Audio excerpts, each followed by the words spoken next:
Hello again! I'm just a guy who loves to make props and stuff, and in this video I'm building the Sunshot hand cannon from the game Destiny.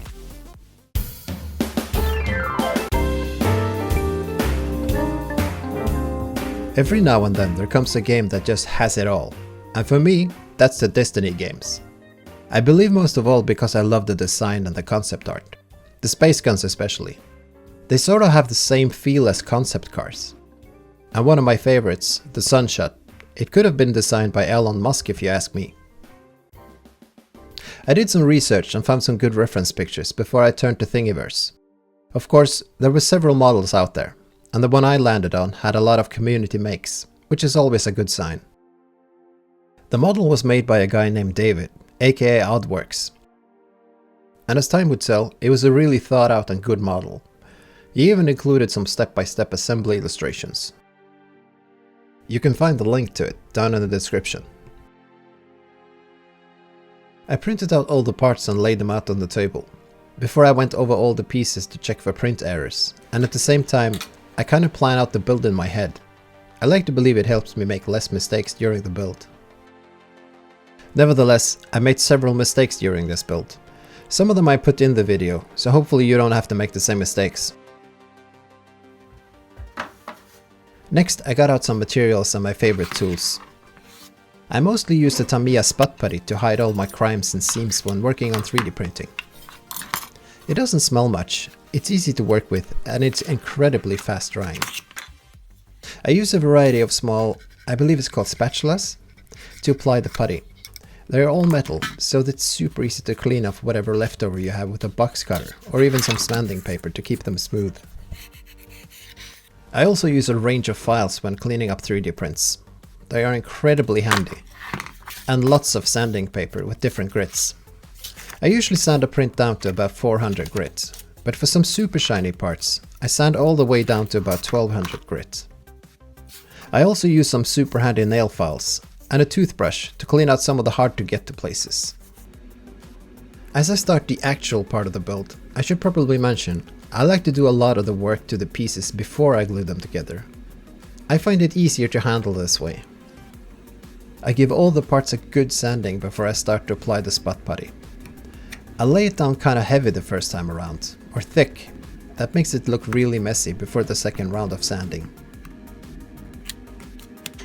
Once it's dry and I sand it down, I use the files and a folded up sanding paper to clean out the lines that make up the ornament details.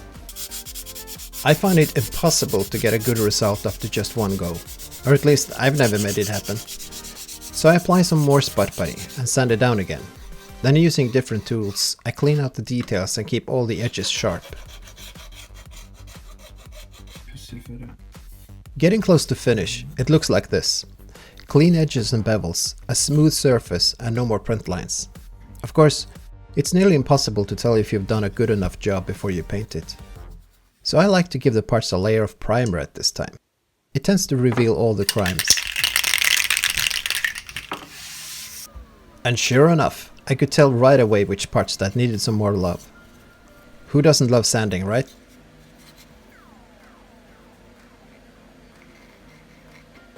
Unfortunately, it also revealed a series of small holes in the printouts. This would be the first sign of a big mistake I made. It turns out using leftover cheap old filament isn't a smart thing to do. Who knew? Having gone over the parts one last time, I could now glue it all together. I started by lightly sanding down the edges that would get some glue. I even scored in some lines with a box cutter, so the glue would have more to bite into. For the bigger parts, I use some 5-minute epoxy. It's super strong, and as opposed to super glue, it gives me just the right amount of time to line up the parts correctly, before I put on some clamps. And of course, it being a 5-minute epoxy, it cures fast, so you can move on to the next part rather quickly. And it's also more forgiving than super glue if you get it on your hands, but it does smell a bit like poop. It's important to get them perfectly lined up before attaching the clamps. If you have used too much glue on the parts, they may end up gliding away from each other.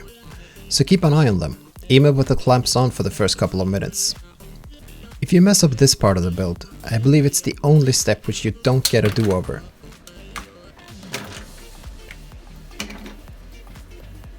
The parts line up nicely.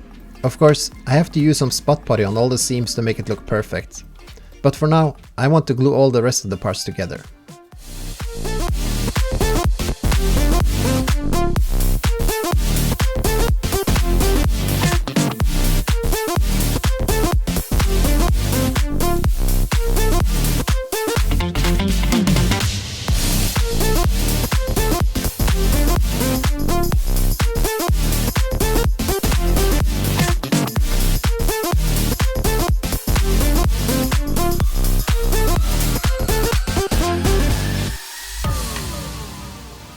The whole thing was glued together in less than an hour.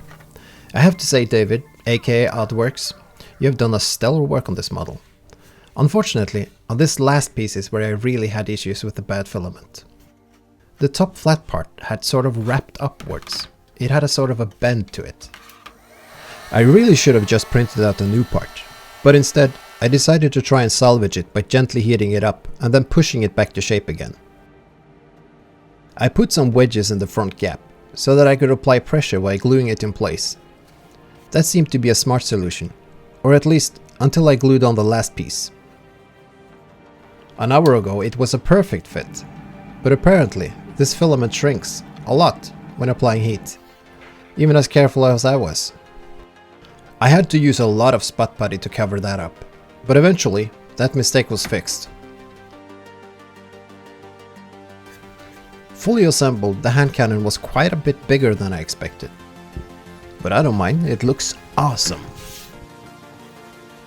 The barrel was also finished up, and then it all got a final coat of primer. Now it definitely looks awesome. I lightly went over the whole prop with a fine sanding sponge.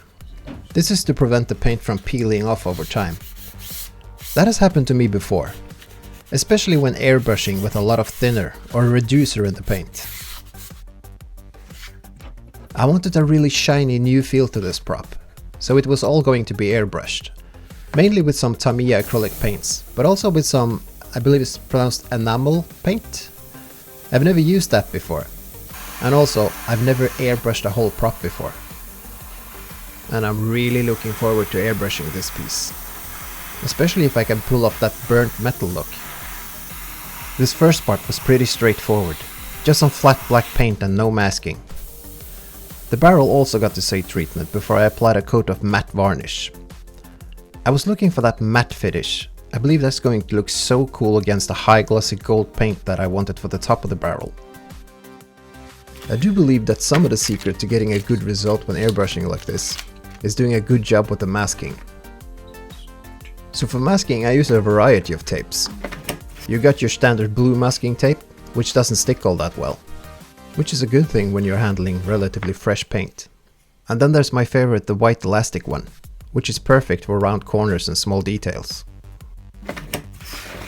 And lastly I use some plastic wrapping film, which is great for masking off larger areas quickly. There's really no secret to the masking. Just take your time, be precise and make sure the corners are sticking down well.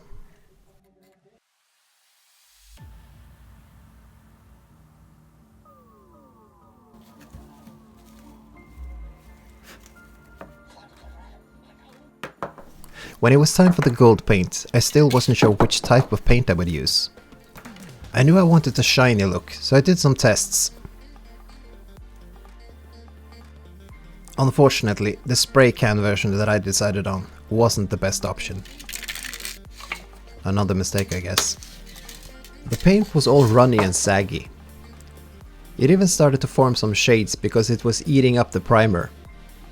Even the spot putty underneath.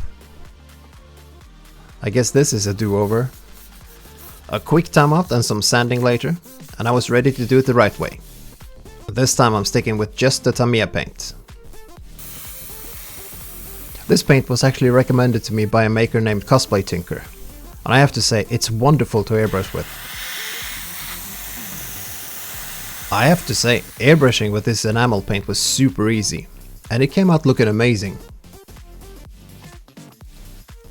And then it's Christmas. Unwrapping it again is one of my favorite parts. And then it was time to mask it off again. for the final base color. I used a plain white Tamiya acrylic paint for this. And it's really just the same technique as the others. First a light dusty coat, just to get the color to grab on. And then a couple of thick wet layers to get it smooth and even. And then the bad filament came back to haunt me again. It turns out, even with 2 layers of primer, a couple of days of curing, somehow it managed to sieve through the color. And the white was now looking pink. But I wasn't gonna give up on this piece. So after a second time out, I sanded the whole thing down again.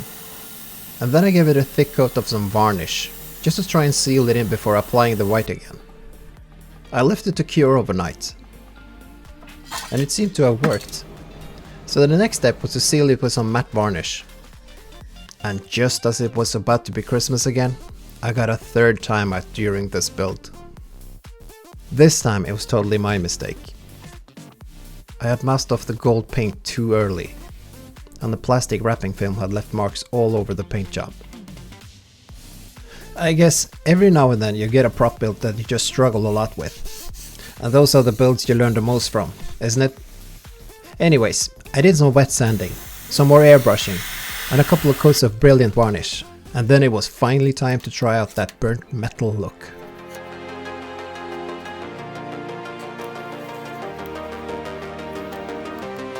Still sticking with just the Tamiya paints, I started out with a black color, which I added a lot of reducer to. That's because I wanted the gold base color to shine through more on the edges. I went slowly with the airbrush and just added a little paint at a time. I kept slowly building up some lines from the center of the barrel. I kept them going in different directions, from vertical to slightly backwards.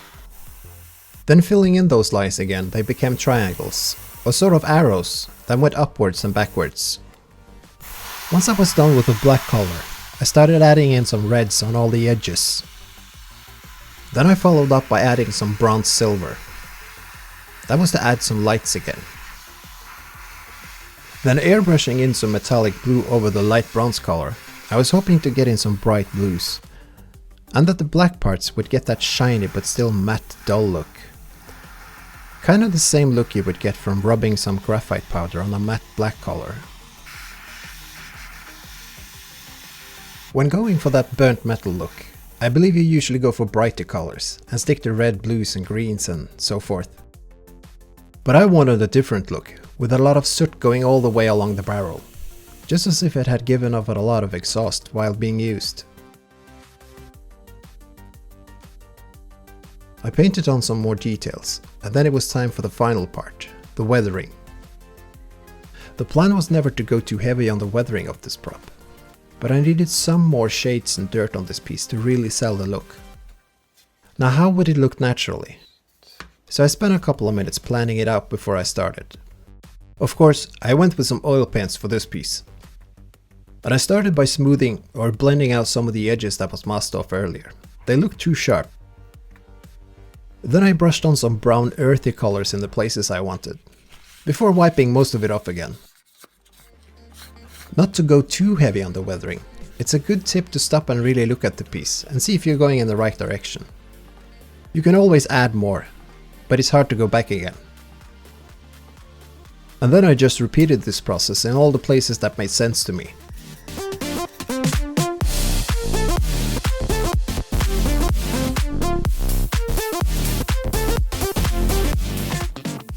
In the end it was looking really good, and I could finally call it finished.